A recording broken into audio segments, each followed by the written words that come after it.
Kaya pala ganito ang naging resulta ng kapalaran ko. Kasi alam ng Diyos na kaya ko. Sa edad kong to, napagod na akong magmadali. Kaya lahat ng ginagawa ko ngayon, ini-enjoy ko na lang.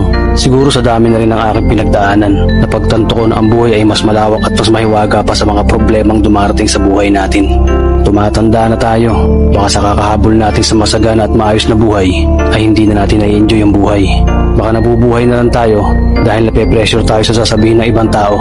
Marami na rin akong mga naging maling desisyon sa buhay, pero lahat yun nagsilbing aral sa akin at natuto ako sa mga pagkakamali ko. May mga taong sobra nating mamahalin at bibigyan ng halaga, pero ibabalik lang sa atin ay kabiguan at matinding trauma. Kaya wag nating lilingunin ng mga taong tulad nila dahil mas payapa kapag hindi ka na interesadong malaman pa kung ano pang balita sa kanila. At wag mong idepende ang sarili mo sa kahit kanino. Tandaan mo, kahit sarili mong anino, iiwan ka din nito kapag madilim na ang paligid mo. Kailangan natin matutunan na wag ikumpara ang sarili natin sa iba dahil hindi natin laban ang laban nila. Karera mo to, hindi nila karera. Dahil ang buhay ay hindi naman nasusukat sa kung sino ang mayaman, kundi kung sino ang payapa. Kaya galingan mo lang palagi, tol, dahil napakaraming tao mapanghusga, hihilahin ka pababa. At lagi mo itong tatandaan.